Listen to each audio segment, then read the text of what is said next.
Kita lihat media gambarnya. Supaya kita dapat menentukan hukum tajwidnya, kita lihat huruf lam itu termasuk.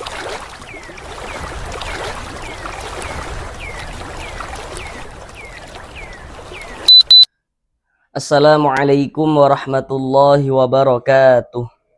Apakah Bapak dan Ibu saudara semuanya masih belum lancar dalam membaca Al-Quran, kemudian masih belum memahami ilmu tajwid, atau merasa kesulitan di dalam memahami ilmu tajwid Al-Quran? Marilah belajar mengaji Al-Quran bersama kami. Akan kami jelaskan tajwidnya dengan pelan-pelan, kemudian ditambah media gambar di dalam penjelasannya.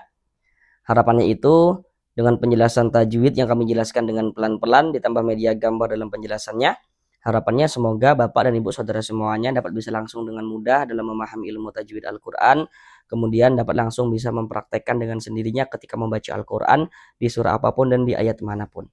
Karena dengan kita mempelajari ilmu tajwid, kemudian kita memahaminya, kemudian kita bisa menerapkan dengan sendirinya ketika membaca Al-Quran, maka tentu akan memperbaiki bacaan Al-Quran kita. Semoga yang belum lancar bisa secepatnya lancar di dalam membaca Al-Qurannya. Selanjutnya, kami senantiasa mendoakan semoga Bapak dan Ibu saudara semuanya senantiasa diberikan kesehatan oleh Allah Subhanahu wa taala. Semoga dipermudah segala urusan-urusannya, dikabulkan segala hajat-hajatnya, dan semoga senantiasa dilancarkan rezekinya oleh Allah Subhanahu wa taala. Semoga senantiasa diberikan rezeki yang berlimpah dan barokah, sehingga dengan rezeki yang berlimpah dan barokah tersebut, semoga nantinya dapat beribadah umroh dan haji ke tanah suci Mekah. Amin amin ya rabbal alamin. Selanjutnya juga di dalam video ini telah kami cantumkan beberapa produk, jadi mana tahu nanti berminat dapat langsung untuk diklik dan juga dapat langsung untuk dibeli. Yang pertama ada buku-buku tajwid, kemudian juga selanjutnya ada Al-Quran yang sangat bagus sekali untuk dimiliki di rumah ya, terutama bagi yang belum lancar dalam membaca Al-Quran. Dengan memiliki Al-Quran tersebut kami pikir sangat bisa membantu sekali untuk melancarkan bacaan Al-Qurannya. Karena dalam Al-Quran tersebut telah dilengkapi dengan 2 tulisan Arab. Jadi ada huruf Arab atau ada huruf hijaiyah yang ditulis sambung ya, huruf Arab yang bersambung seperti yang kita lihat pada umumnya di Al-Quran.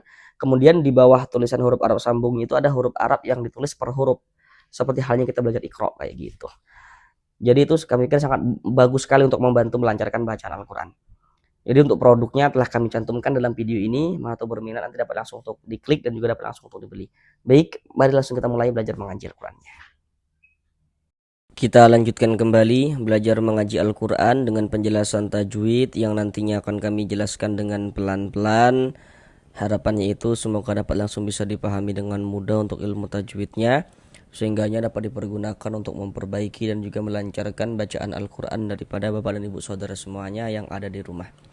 Sekarang ini kita masuk pada surah Ali Imran ayat yang ke-93. Dan pada surah Ali Imran ayat yang ke-93 ini akan kita bagi menjadi 3 bagian supaya durasi videonya itu tidak terlalu lama, karena di sini kami berusaha menjelaskan tajwidnya dengan pelan-pelan. Jadi target yang ingin kami capai dengan pembelajaran yang kami buat ini, targetnya itu semoga yang menonton video kami dapat langsung bisa paham tajwid seperti itu, sehingga nantinya kan dapat dipergunakan untuk membaca Al-Quran di surah apapun dan di ayat manapun, bisa diterapkan dengan sendirinya. Dan sekarang ini kita masuk pada bagian yang pertama daripada surah Al-Imran ayat yang ke-93 ini. Pada bagian yang pertama kita akan belajar dari sini sampai bawah sini. Sekarang marilah kita baca bersama-sama terlebih dahulu dengan pelan-pelan. Namun seperti biasa ya, kami juga selalu menyarankan nantinya Bapak dan Ibu bacalah juga secara full ya surah Al-Imran ayat yang ke-93 tadi itu. Dikarenakan ini yang akan kita pelajari, mari kita baca bersama-sama dengan pelan-pelan. A'udzu billahi minasy syaithanir rajim. Bismillahirrahmanirrahim. Kullu ta'ami kana hilal li bani Israila illa ma harrama Israilu ala nafsih. Sekarang mari bersama-sama kita bahas tajwidnya dengan pelan-pelan. Yang pertama di sini kullut dha'a. Di sini ada alif lam bertemu dengan huruf dha. Kita lihat media gambarnya. Kalau ada huruf alif lam bertemu dengan salah satu daripada 14 huruf yang di samping itu, maka hukumnya adalah alif lam syamsiyah. Huruf dha termasuk kan salah satu daripada 14 huruf syamsiyah. Termasuk ya. Maka ini alif lam bertemu dengan huruf dha. Huruf dha ini huruf syamsiyah, maka ini alif lam bertemu dengan huruf syamsiyah, maka hukumnya alif lam syamsiyah. Alif lam syamsiyah itu disebut juga dengan idgham syamsiyah, karena cara membaca huruf lamnya dibaca idgham syamsi. Jadi cara membacanya itu dari lu ini langsung masuk ke huruf syamsiyah, ke huruf dha ini. Jadi huruf lamnya ini kan nggak ada tanda bacanya nih. Jadi jangan bingung ya, karena nggak ada tanda bacanya ya nggak dibaca, langsung dimasukkan ke huruf setelahnya kayak gitu. Jadi kalau kita baca Al-Quran itu bertemu dengan huruf lam itu nggak ada tanda bacanya, itu lam syamsiyah tuh. Berarti alif lam syamsiyah. Qullut dha'a, dibaca panjang. Kenapa kok dibaca panjang? Apa tanda panjangnya seperti itu. Sekarang perhatikan media gambar di samping. Di situ ada bacaannya rumus mad tabi'i atau mad asli. Jadi mad tabi'i atau mad asli itu memiliki 3 huruf mad. Jadi huruf mad itu berjumlah 3. Apa saja huruf-huruf mad itu? Rumus 1 warna hitam. Huruf ya sukun sebelumnya harokat kasroh. Itu huruf mad. Huruf ya sukun sebelumnya harokat kasroh.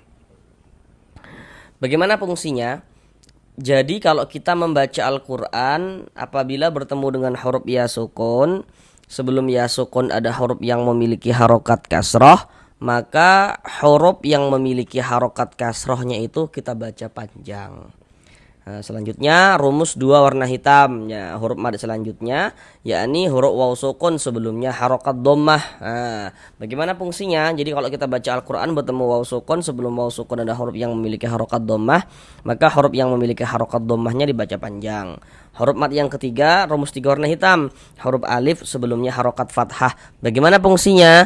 Jadi kalau kita baca Al-Quran bertemu alif, sebelum alif ada huruf yang memiliki harokat fathah, maka huruf yang memiliki harokat fathahnya itu kita baca panjang kayak gitu. Di dalam Al-Quran itu untuk menunjukkan tanda panjang pada mad tabi'i, nanti huruf-huruf mad itu bisa ditulis dalam bentuk seperti rumus 1, rumus 2, rumus 3 yang warna-warna hitam itu. Yang maksudnya itu dari segi tulisan huruf madnya itu dia tampak, huruf madnya itu dia kelihatan kayak gitu. Kemudian juga pada mad tabi'i untuk menunjukkan tanda panjang nantinya huruf-huruf mad itu bisa juga tidak ditulis dalam bentuk seperti rumus 1, rumus 2, rumus 3 yang warna-warna hitam itu. Jadi huruf madnya itu dia tidak tampak dari segi tulisan. Huruf madnya itu hanya dikira-kirakan. Diberilah tanda-tanda panjang yang terletak di rumus 1, rumus 2, rumus 3 yang warna-warna biru itu. Jadi kalau pada mad tabi'i, tanda-tanda panjang yang warna-warna biru itu pada dasarnya adalah huruf-huruf mad yang terletak di rumus-rumus yang warna hitam itu. Tentunya sesuai dengan kotaknya masing-masing. Misalnya kalau mad tabi'i ditulis dengan tanda panjang seperti rumus 3 yang warna biru, itu pada dasarnya adalah huruf mad yang terletak di rumus 3 warna hitam kayak gitu. Begitulah seterusnya sampai ke atas itu. Nah, kemudian kalau yang memakai huruf-huruf mad atau yang memakai tanda-tanda panjang yang terletak di rumus 3 warna hitam atau yang terletak di rumus 3 yang warna biru, intinya itu yang memakai huruf-huruf mad tersebut atau tanda-tanda panjang tersebut adalah huruf hamzah, nanti itu dia namanya menjadi mad badal seperti itu. Sekarang ini dibaca panjang. Penjelasannya itu terletak di rumus 3 warna hitam. Kami jelaskan lagi dengan lebih mendetail. Rumus 3 warna hitam di situ ada alif, sebelum alif di situ ada harokat fathah, itu ada tanda baca fathah, di bawah tanda baca fathah di situ ada titik-titik. Titik-titik di sana itu maksudnya nanti disitulah letaknya huruf yang dibaca panjang yang memiliki tanda baca fathah itu tadi. Tapi kita perlu menyimpulkannya dari awal. Dapat kita simpulkan cara kita memahami rumus 3 yang warna hitam, yakni kalau baca Al-Quran bertemu alif. Sebelum alif ada huruf yang memiliki harokat fathah, ada huruf yang memiliki tanda baca fathah. Maka huruf yang memiliki harokat fathah, huruf yang memiliki tanda baca fathahnya itu kita baca panjang kayak gitu. Contoh nih dalam bacaan, kita baca Al-Quran nih bertemu alif. Ini alifnya itu disambung dengan huruf ain. Nanti ada huruf alif yang disambung, ada huruf alif yang tidak disambung. Maka kita dalam hal ini harus teliti seperti itu. Nah, ini kita baca Al-Quran bertemu alif. Nah, sebelum alif sebelah sininya ada ini nih, ada harokat fathah ini, ada tanda baca fathah ini ya. Maka karena di sini ada alif, sebelum alif di sini ada harokat fathah nih, maka huruf yang memiliki tanda baca fathah yang ini nih kita baca panjang. Misalnya a kita baca panjang, mad tabi'i panjang 2 harokat sesuai dengan rumus 3 warna hitam. Kullut ta'amika, ka dibaca panjang, masih di rumus 3 yang warna hitam penjelasannya. Kenapa kok ka dibaca panjang? Karena di sini ada alif. Nah, ini alif nih yang disambung dengan huruf kaf nih. Baca Al-Quran bertemu alif. Sebelum alif sebelah sininya ada ini nih, ada harokat fathah ini, ada tanda baca fathah ini ya. Maka huruf yang memiliki tanda baca fathahnya itu kita baca panjang. Sehingga ka dibaca panjang. Mad tabi'i panjangnya 2 harokat. Kullu ta'ami kana hillal li bani.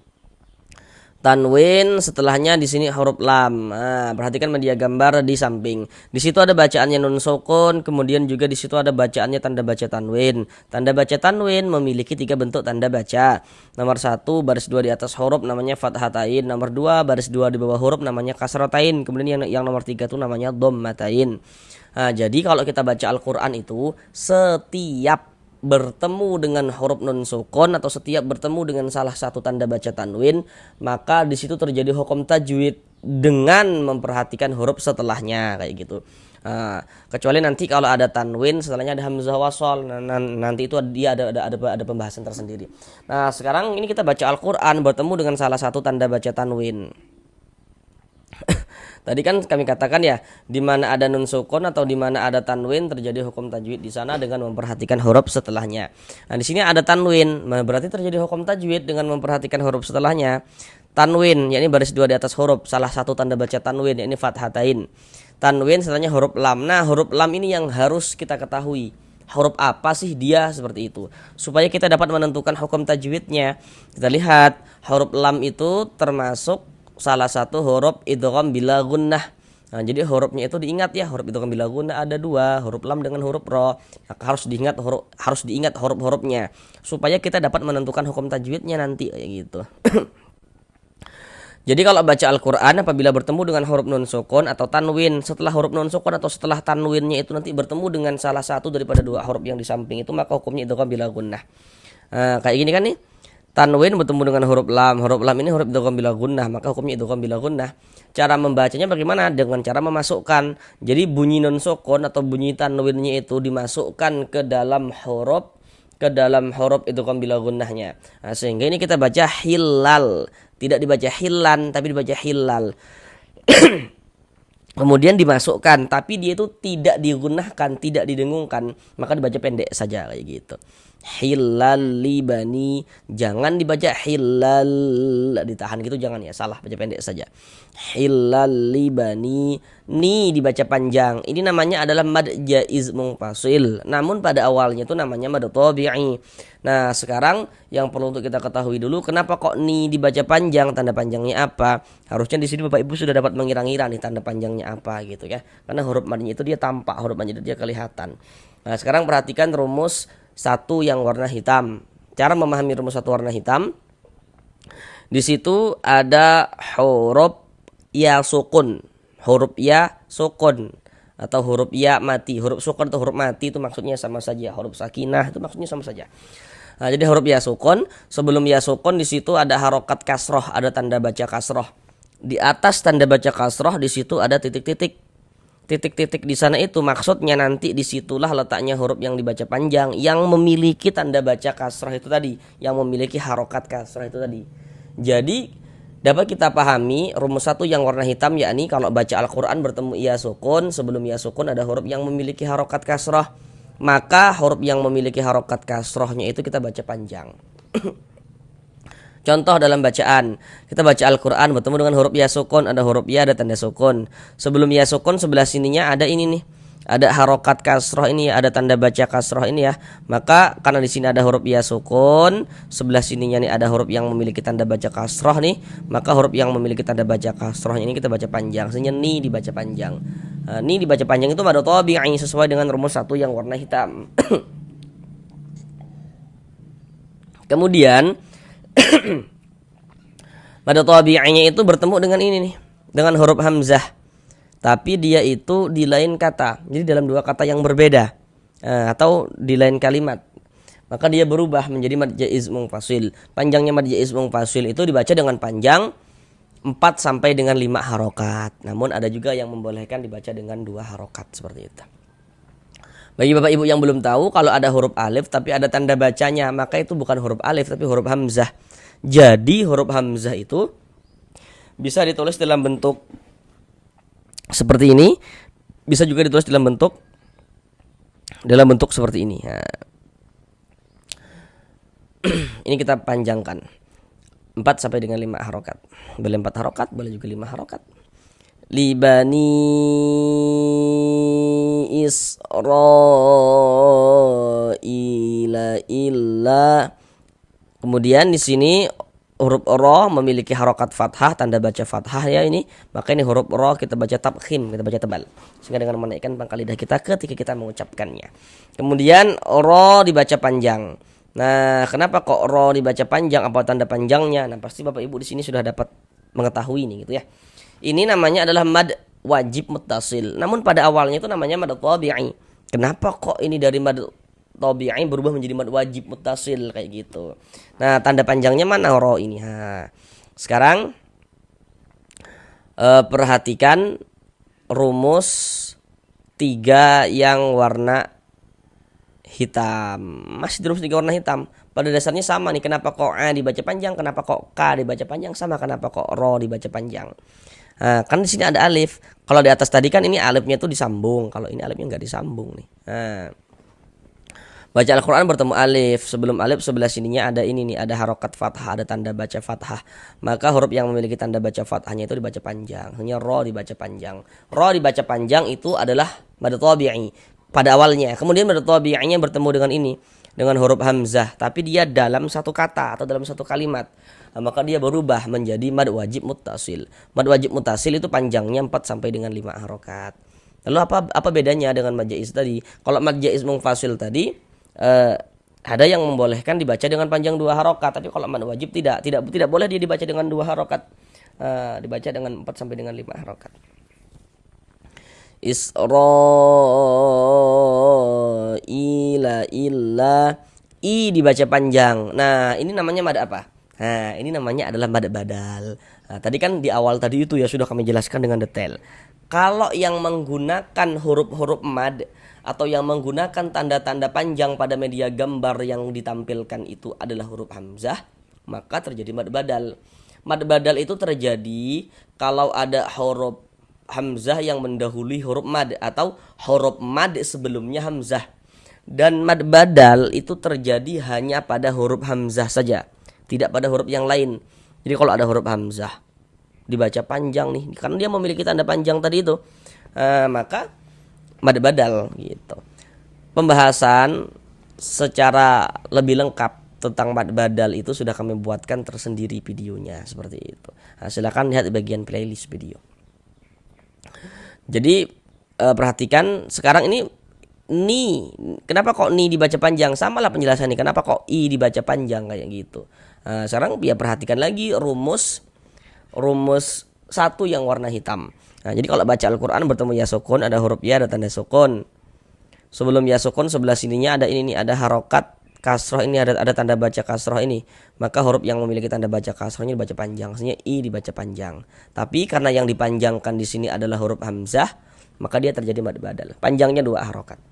Israila illa, la dibaca panjang. Nah, kembali lagi ke rumus 3 yang warna hitam. Nah, kenapa kok la dibaca panjang? Jadi kalau baca Al-Quran bertemu alif, nah ini alif nih yang disambung dengan huruf lam. Nah, sebelum alif sebelah sininya ada ini, ada harokat fathah, ini ada tanda baca fathah. Maka huruf yang memiliki tanda baca fathahnya dibaca panjang. Misalnya la dibaca panjang. Mad tabi'i panjangnya 2 harokat. Illa ma juga sama. Kenapa kok ma dibaca panjang? Jadi kalau baca Al-Quran bertemu alif, nah ini alif nih. Nah, sebelum alif sebelah sininya ada ini nih, ada harokat fathah, ini ada tanda baca fathah ini. Kan di sini ada alif, sebelum alif ada harokat fathah, maka huruf yang memiliki harokat fathahnya dibaca panjang. Sehingga ma dibaca panjang. Mad tabi'i panjangnya 2 harokat. Illa ma harrama Israil. Huruf ra memiliki harokat fathah, dibaca apa tadi? Dibaca tafkhim, dibaca tebal, sehingga dengan menaikkan pangkal lidah kita ketika kita mengucapkannya. Ra dibaca panjang. Nah, ini sama ya penjelasannya, ini sama penjelasannya sama kan? Nah, sama. Nah, ra ini adalah mad wajib muttasil. Nah, tadi sudah detail di sini kita jelaskan ya.